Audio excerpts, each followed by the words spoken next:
today I decided that y'all got to see the pre-webinar meeting as well by turning it on about 15 minutes early. So that was sort of a fun introduction to this.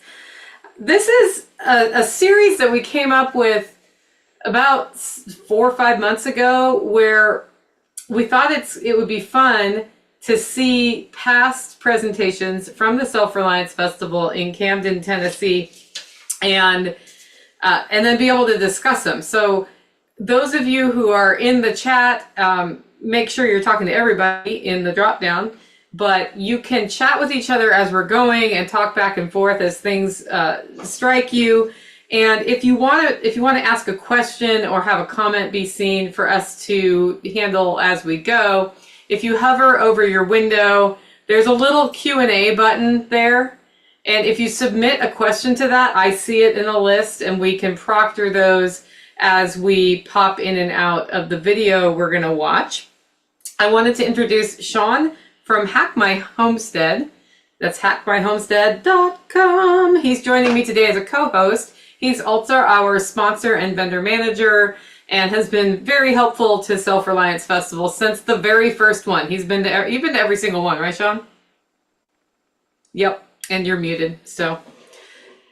Well, Shawn's doing the right thing. He's muting when he's not talking. That's right.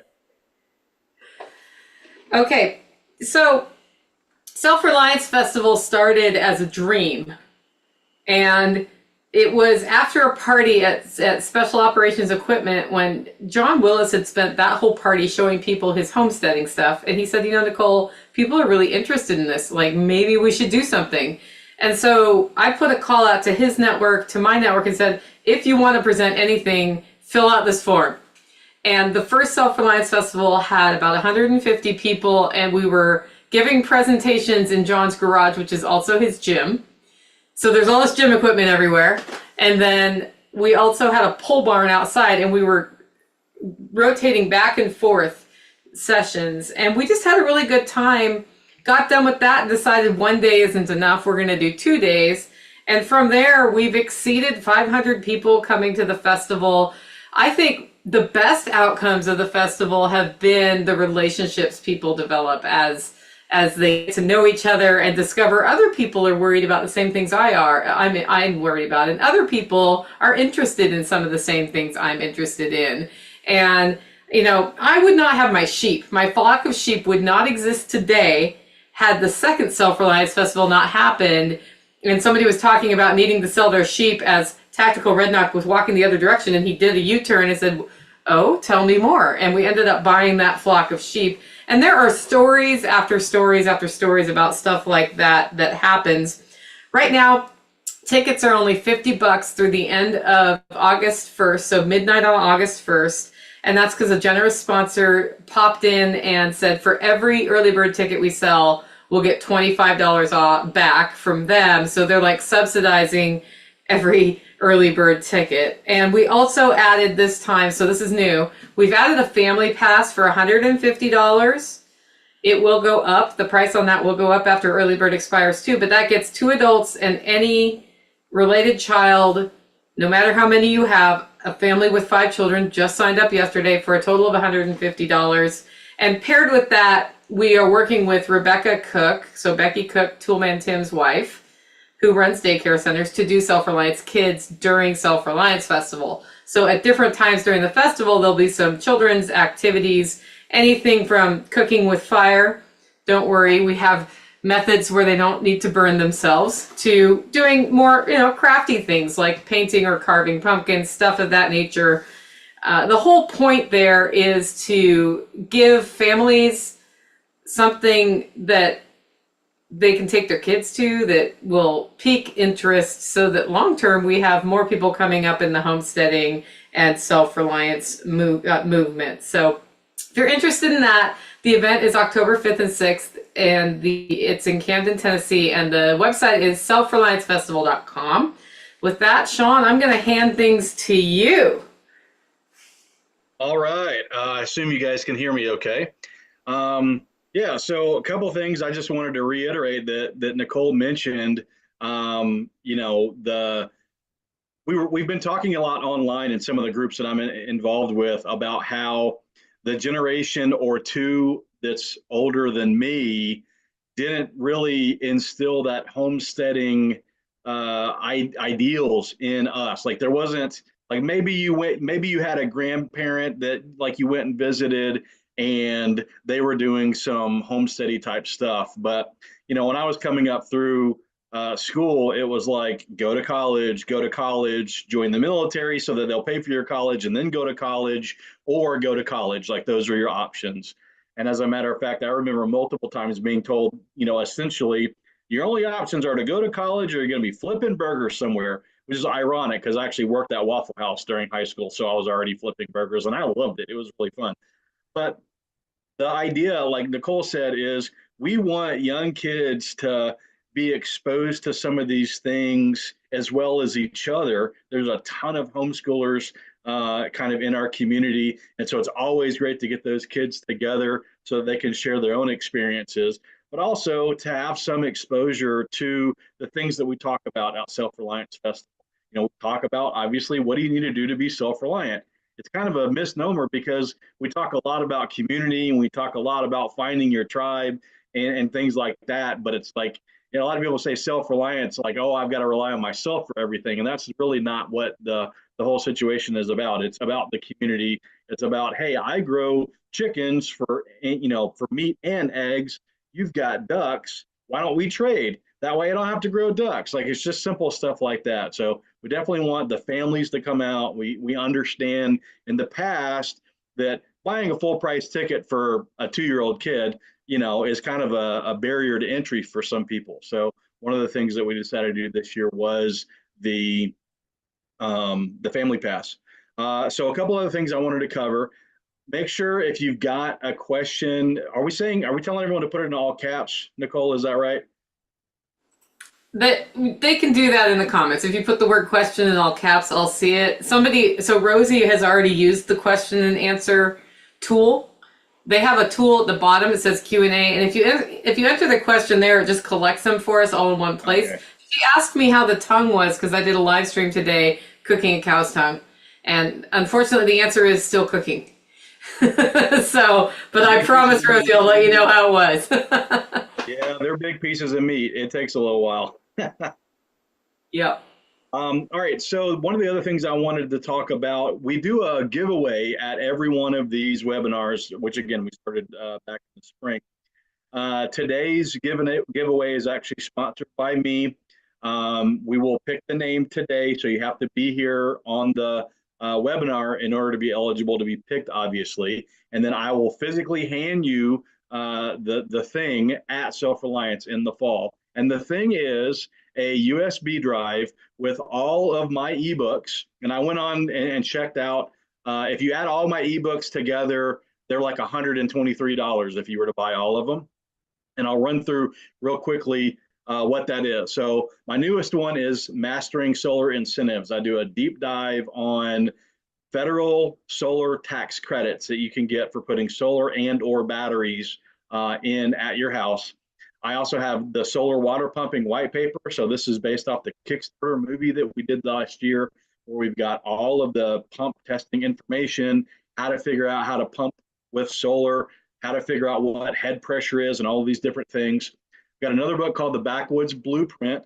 And this is literally the steps that you should go through if you want to buy remote off-grid land for homesteading. Okay, so especially like halfway across the country, or you might not necessarily be able to travel there to look at it, how to get cheap land, that type of thing.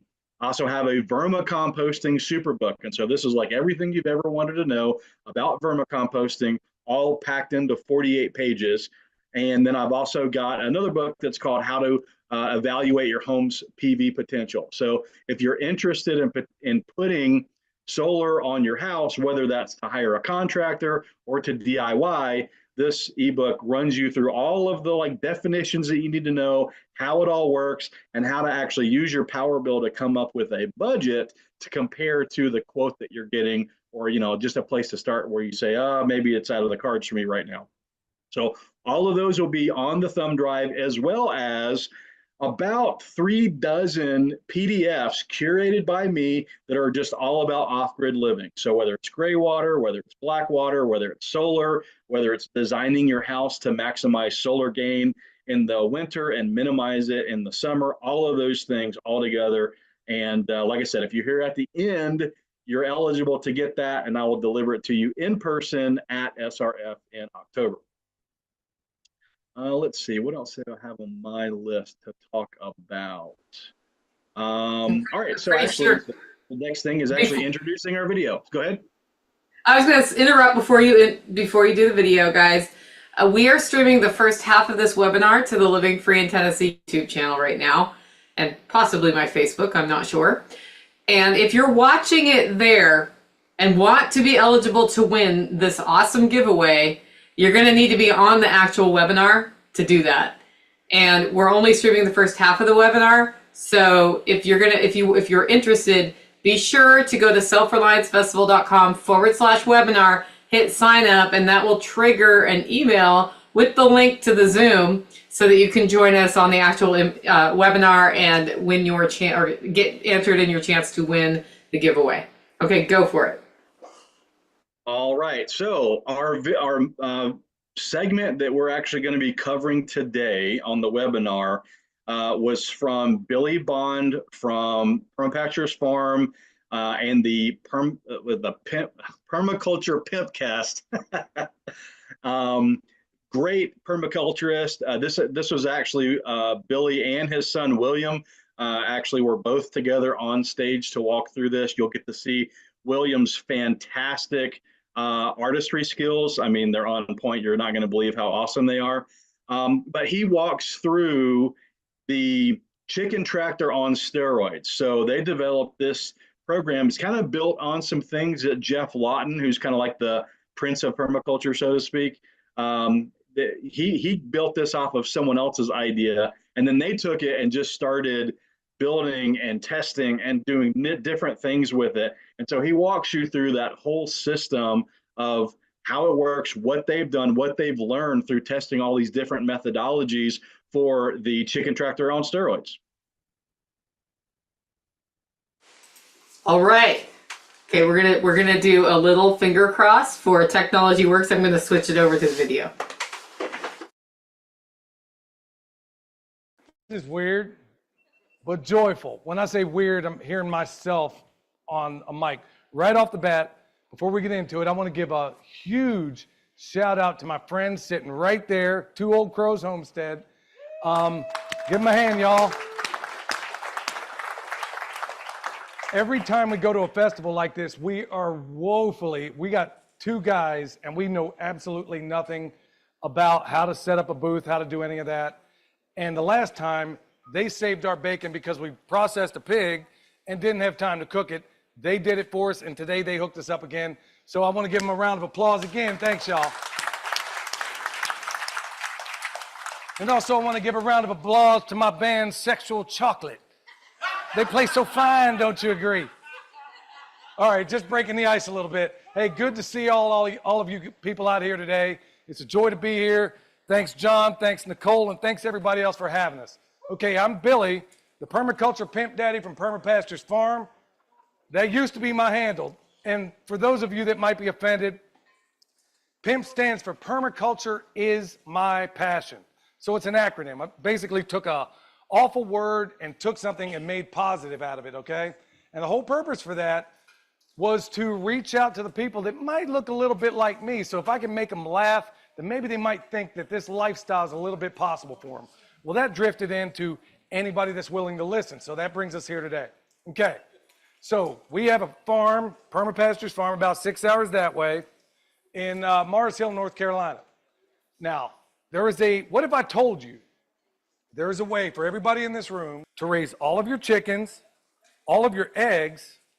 When I say chickens, I mean meat birds, all of your eggs, and produce more compost than you ever thought imaginable for free. Would you believe me? Well, you ought to, because we have long playlists on our YouTube channel showing you how to do it. So we're going to give you the cliff notes today. My son, backup dancer, William, by the way, compost extraordinaire, extraordinaire in so many different things. We're going to give you an overview. And then if you want to see specific ways on how to do that, go and check out the playlist, because it's one thing to sit here and see it on the stage or hear me talk about it. It's another to do it. But at the end of the day, look, none of this means anything if you don't put foot to butt and get it done. In fact, same two people over here, they're one of the people. How many people in this room by the chance have tried the chicken tractor on steroids? I know they have. We have one. We do that system. Cool. So we only have two people in a sea of people that are doing something that, without a doubt, it is the most regenerative system on planet Earth regarding chickens, and almost nobody knows about it, okay? So how does it work? That's what we're going to start with. You need, within this system, let me back up and give you a history of it. Everybody heard of Geoff Lawton? If you haven't, you ought to check it out. Geoff spelled Geoff. He first invented this system, okay? But he was inspired by a guy named Carl Hammer at Vermont Composting. If you check out Vermont Composting, they basically produce what they call the best compost on planet Earth, and they use no outside inputs. Or, better yet, they're not using any store-bought feed. Well, Geoff Lawton visited that place and took it from that commercial setting and broke it down into a setting to where you and I can do it. The only problem is that he told people how to do it, but he didn't give a whole lot of information on how to do it with limited resources. That's where we come in. Nobody on this planet has taken this system and has tested it more and shown you videos of how to do it than the two people standing right in front of you today. I'm not saying that to brag. I'm saying that to say that look, I don't call myself an expert at much at all, but I know that I'm an expert when it comes to this system. So any questions you have, we can probably help you out with that. Now, when Geoff Lawton did this system, he did it exclusively with dual-purpose birds, meaning these are birds that can either lay you eggs or you can turn back around and use them as meat, okay? So we are the first people on this planet to take exclusively meat birds, raise them in this system, do it for free, process them, put them in the freezer. Not only did we do that, we hatched birds out, put them in this system, ended up in a freezer. We've taken Australorps, we've taken barred rocks, we've taken every dual-purpose bird you can think of, practically, put them in this system, and we've produced every single time. Now, why would you do this? Okay, so let's say I have 30 birds, and they're very productive birds, and I put them out in the chicken tractor, and let's say you get an egg a day.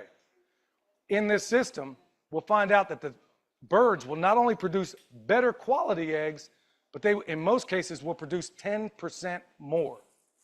Pretty astonishing, right?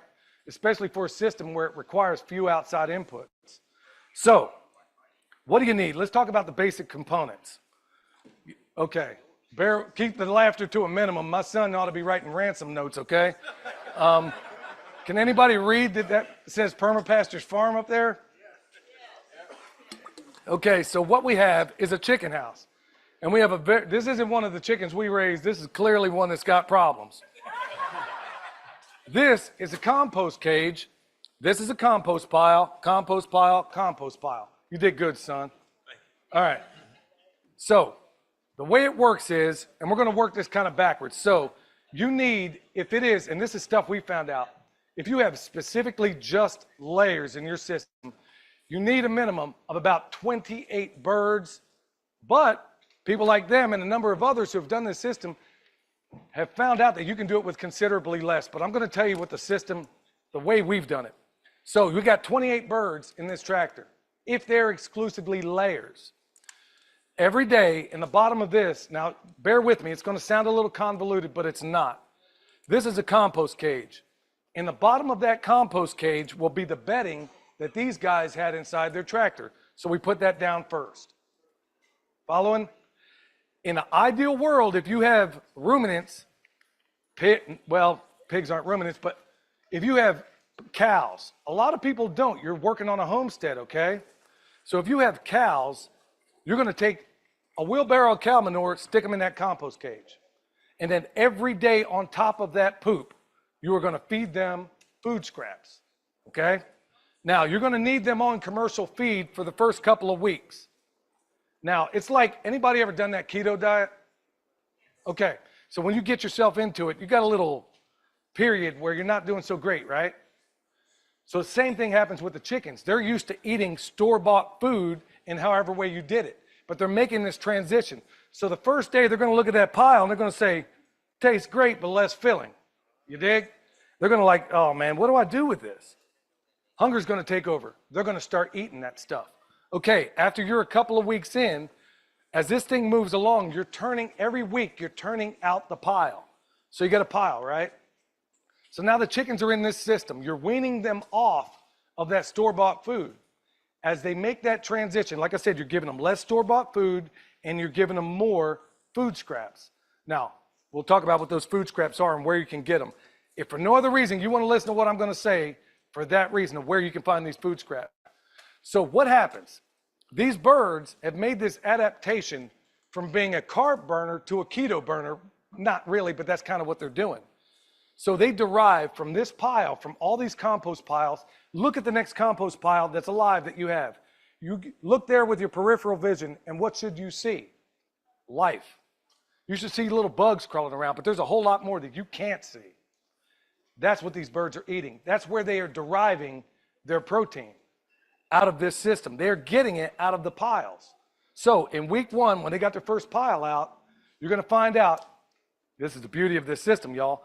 I'm a little chicken. I climb on top of that pile, and chickens like to scratch. They're going to scratch away, peck, peck, peck. They're eating things that you can't see. That is biota. That is the microorganisms. It is the best protein on earth for these birds, and they know better than you how to get it. That's why these chickens in this system produce 10% more. So they're scratching away at that pile, and they're eating the food scraps that I put out here. Like I said, we'll get to that in a minute. Second week, they got another pile, okay? Now they're working both piles. They're going to show less interest in the first pile, and they're going to work this one over. At the end of every day when they scratch it out, just take your rake, bring it back in together. Moisture is another issue, but that's another conversation. So you get into your third pile. Now they're deriving their protein out of all piles. At that point, you should take them off of the store-bought food that you were giving them. They're 100% on food scraps and 100% on on the biota in these compost piles. Sounds a little confusing, I know. So what's happening? Chickens come out every single day. Every single day, I'll feed them on top of this pile, okay? They're getting all of their carbs out of here. They're getting all of their protein out of these piles. Now, every single week, what's going to happen? Like I said, they will work on this. Everybody see that? Can you see that little compost cage? They're getting you feed them there every single day, but once a week, you're going to turn that pile out. You're going to flip it. You're going to add moisture in it. It keeps on indefinitely. It keeps on as long as you want it to, okay? Everybody confused or no? Does it make sense? A little bit? If anybody has questions, just kind of raise your hand up and we can get to it as we need to. We'll get to that in a minute, though. We'll get to the questions in a minute. So, within this system, and if you doubt me, go look at our YouTube channel because it's out there for everybody to see. We've adapted this system. So we're saying if this will produce 1 cubic yard, can we produce more? We were at a time producing 1.5 cubic yards. Then we kicked it on up to 2 cubic yards. And it works. The more you add to it, up to 3 cubic yards, the better the system works. Now, it works well in the winter. And we're talking North Carolina winters. Works well in the summer. The only thing you need to make sure of is that the piles have at least some measure of moisture in there. Look, this isn't a panacea. You're not going to learn overnight how to do this. I had to invent a lot of the technology we now know of this, okay? When I was learning this, there was minimal understanding on how to do this. So I was running 3 different chicken tractors on steroids at the same time trying to figure it out. For example, what if I don't have cows, okay? A lot of these questions can be answered on our YouTube channel. So if you don't have cows, what do? Because I said you take their bedding out, stick it in the bottom, cover it up with poop. It can be pig poop, believe it or not. It can be pig poop, lamb poop, hippopotamus poop, you name it. It doesn't matter. Dog? No, that's, almost said yeah, but no, not dog poop. You want to, I'm sorry? Rabbit? Rabbit poop's good to use. Goat? Yeah. Cudamonde? Anything, but not dogs, okay? Not cats. If you got cats, they'll get in there, but it's negligible. It's not going to be a big deal. So what's happening? Every week you're turning out a pile. That's week 1, week 2, week 3. In 4 weeks, you will produce the best compost for your area on the planet. And why do I say that? How can I possibly say that? Because the microbes that you produce in this system, remember, we're not just farming soil, we're not just grass farmers, we're microbe farmers. That's really the way you ought to be looking at this stuff. Because the microbes in that pile, let's say it's not even perfect, it is more perfectly adapted to your property. Because when you dig a compost pile, let's say I get one from John here on this farm. I live 6 hours away. It's like taking an Eskimo and dropping him off in the equator. Ain't gonna do too good, right? Or take the compost that's indigenous to my place, the microorganisms, take them out here. It's not gonna do as good. It may look rich, it may look lush, it may be wonderful in every way you can imagine, but at the end of the day, the compost you produce on your property is the best compost in the world. Dead serious. I'll say it again. The compost you produce on your property is better than anything you can hope to buy. I mean, within a couple of miles of your place, you could probably get some good stuff. But outside of that, you are not getting microbes that are indigenous to your property. So after 4 weeks, initially in this system, I'm putting out, imagine this thing tractoring through the landscape, okay? So every week after that, it can even be adapted for every 2 weeks. Every week after that, you're putting out at least a cubic yard of dynamite compost that you can't buy. How cool is that? And you're doing it all for free. So if I'm using exclusively layers, what did I tell you the magic number was? Now what do you think it is if I'm using meat birds? Let's say big red broilers. The number actually goes down. And here's why. The ideal bird in a system like this is the polar opposite of everything, just like everything else you've been told. Me and John had long conversations over the last couple of days about how nearly everything you think you know is a lie, right? What you've been told about the perfect bird, what you've been told about the perfect cow, that's another discussion. What you've been told about the perfect pig is the polar opposite of what they tell you. The perfect bird in this system is a good, heavy-bodied bird that forages very well. My favorite go-to, barred Plymouth Rock. Australorps. You always want an Australorp in your flock anyway because they look like crows, so birds of prey are less likely to attack your birds. It makes a big difference. It really does. Rhode Island Reds. They work great in this system. But if I had to pick one bird, but remember, we're permaculture designers. We don't just take anything in a vacuum. So we have multiple different types of birds within this system. So within this system, meat birds, 21, magic number. Because they're bigger birds, they move more stuff. They need more food, right? So 28, if exclusively layers, if that's what you currently have, dual purpose, you can use that many if they're dual purpose. 24 with dual purpose and 21, you could even back it off to 17 with good birds, good big body birds that forage well and will get in there and move soil around, okay? So that meat birds, how big is the chicken house? okay, his question is, because I know everybody can't hear it, his question is, how big is the chicken house? Well, the golden rule is 1 square foot per bird. So if I have 28 birds, I need 28 square feet, right? Wrong. Because that's remember I told you everything you've been told is wrong? Yeah, so they tell you the golden rule is 1 square foot per bird. In a 4x6 tractor, I should only get how many birds? 24 birds, right? 24 square feet. I can actually get about 35 in there. So you got to play with these numbers. Everything they tell you, now there's certain people will tell you don't feed comfrey, don't do this, don't do that. Look, y'all, I'm finding out after having done this for years and years along with him, he's been specifically trained by some of the best on the planet. And we are finding out that everything we think we know is a lie. So you want to push those limits. So, did I answer your question? Anybody? Okay, before we get it, let me just pull this off real quick before we get into this system even more. We lived in a small town, and we still own that property in DeKalb, Texas. It's claim to fame, home of Dan Blocker, Hoss Cartwright, right? Nobody in that town. But I got people telling me, I can't do this. I don't have access to this. I don't have access to that. So how are we able to do it in a small town like that? Who thinks they don't have access to food? Okay, yeah, I kind of set you up for not raising your hand on that one. So if you live near a city, you probably got a Chipotle around, right? Talk to the general manager. They will work with you. You might have a Panera Bread. Not perfect, but it's still food. And in these times when gas is over $5 a gallon in some places, maybe you're not so concerned about it being non-GMO. Who knows? It may be what you need. But I'm going to tell you, the golden colleges, universities. I got to deal with the University of North Carolina begging me to come get, because all these highfalutin kids these days go to school and they don't want to eat, Chef Boyardee. They got to have organic. 600 pounds a day. They're willing to give it for me. Better yet, they're still willing. They're going to sift it for me. Put the pasta over here, vegetables here, bread over here. 600 pounds a day.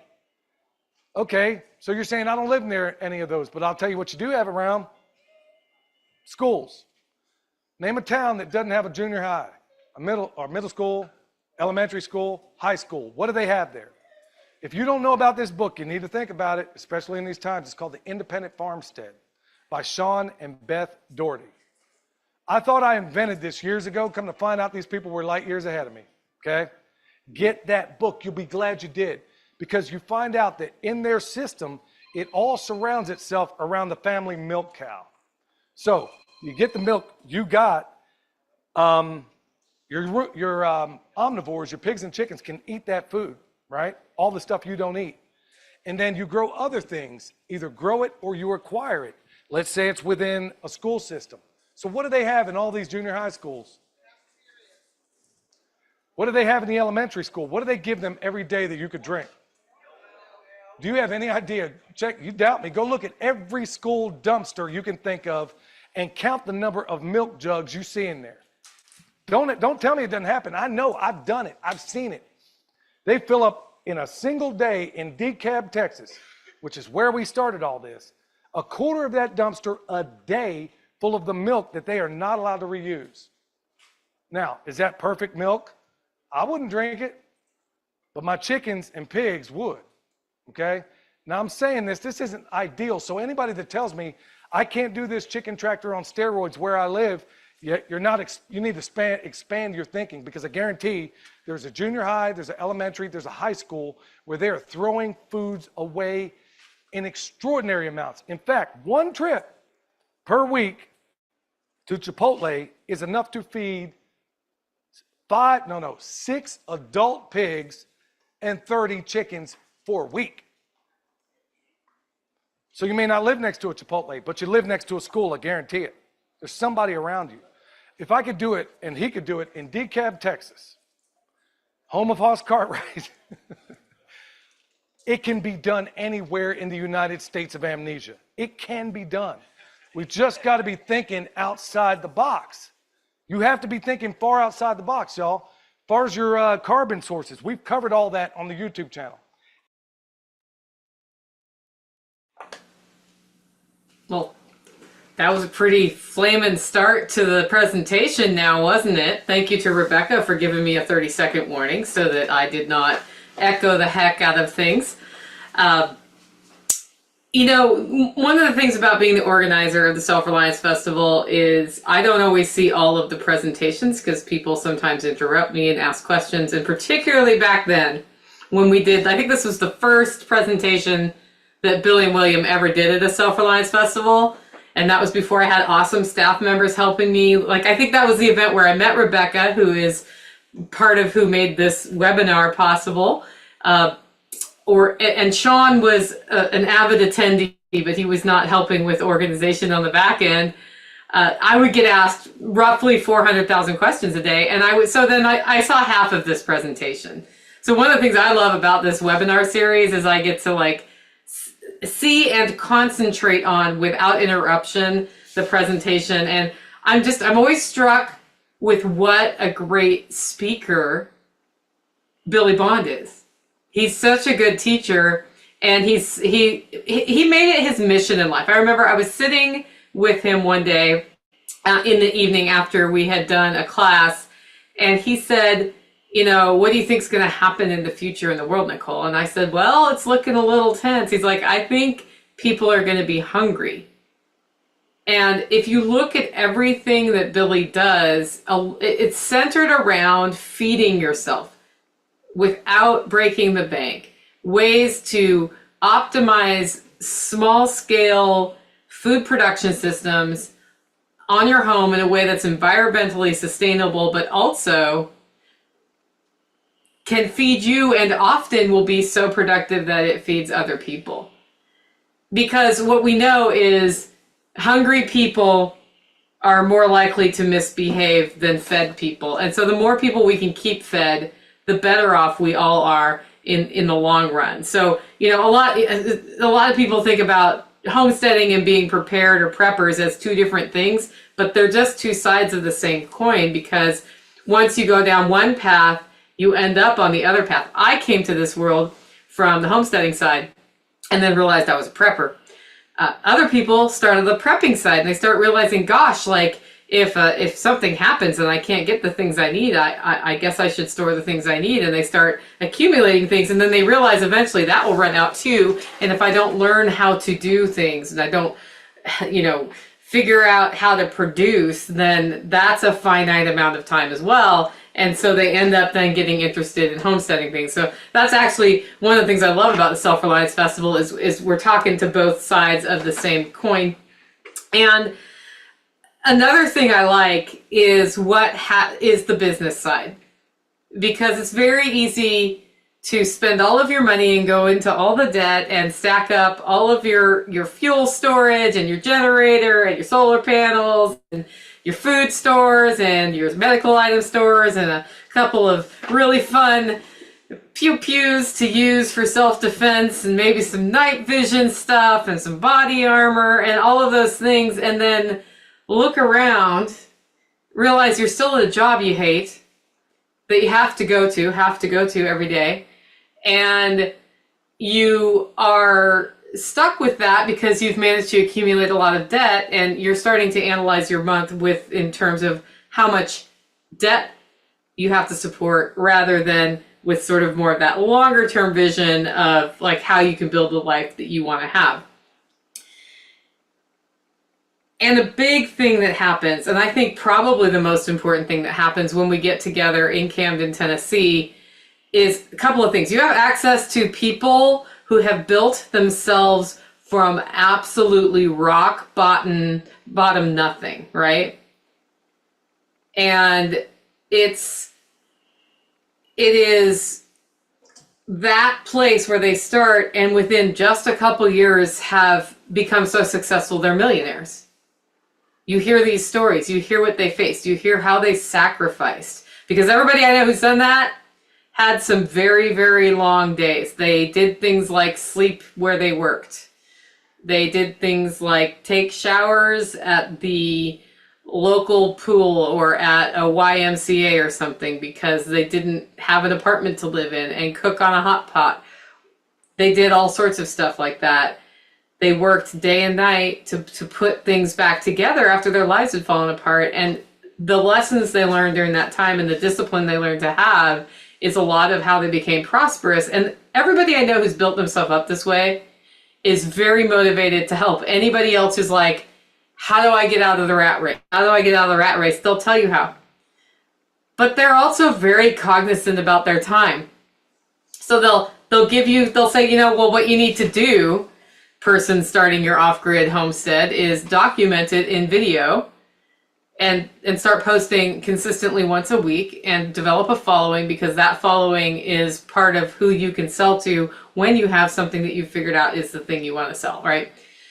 So that's great, and that's very generic, but then I meet real people at Self-Reliance Festival who have real problems and are really uncomfortable with the way the world is, looking perhaps for a new place to live. One person that comes to mind that I already had met her digitally because I interviewed her on my podcast was Dawn Sutton, who runs our information booth and does a whole bunch of the event management for Self-Reliance Festival now.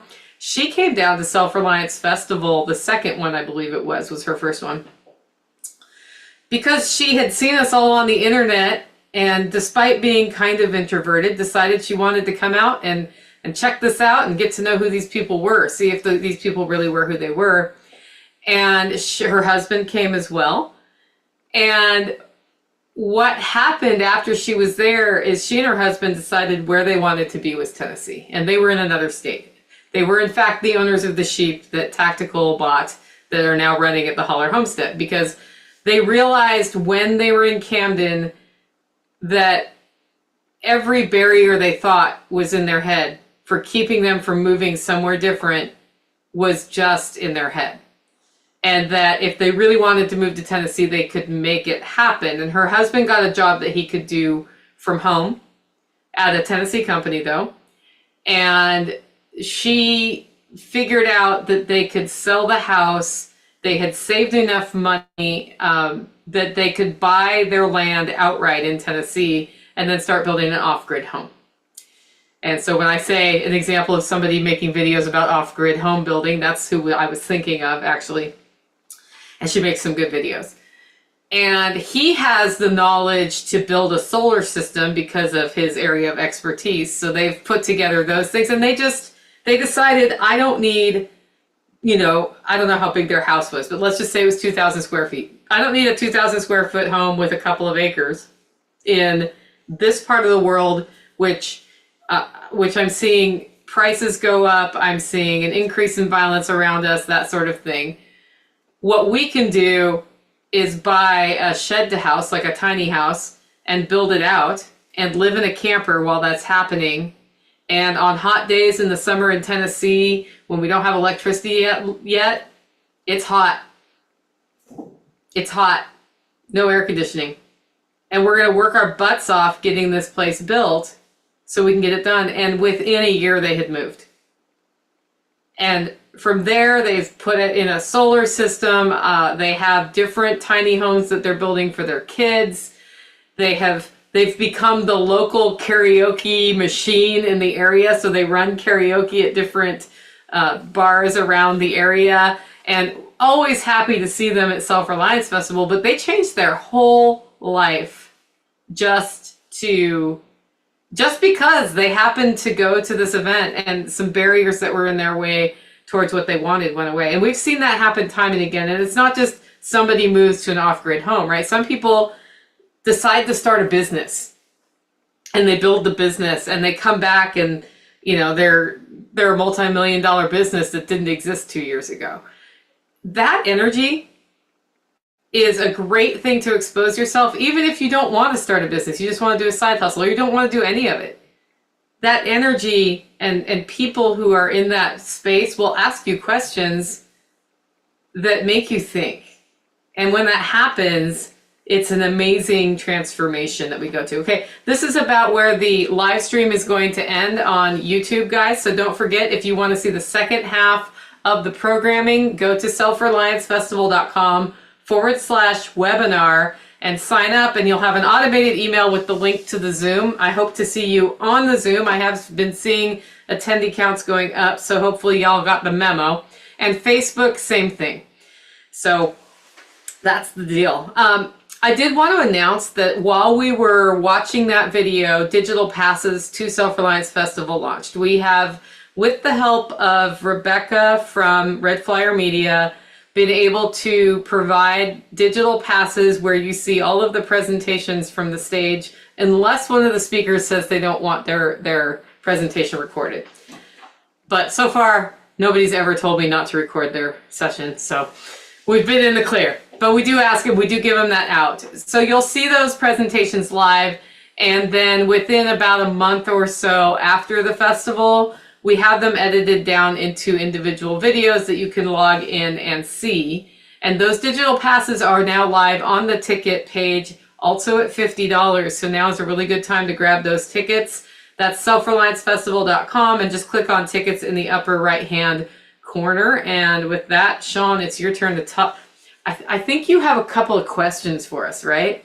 Yeah. So, well, my first question is for you, Nicole. Do we have the ability to put a poll up for everyone? Okay, great. So there's going to be a poll. You guys,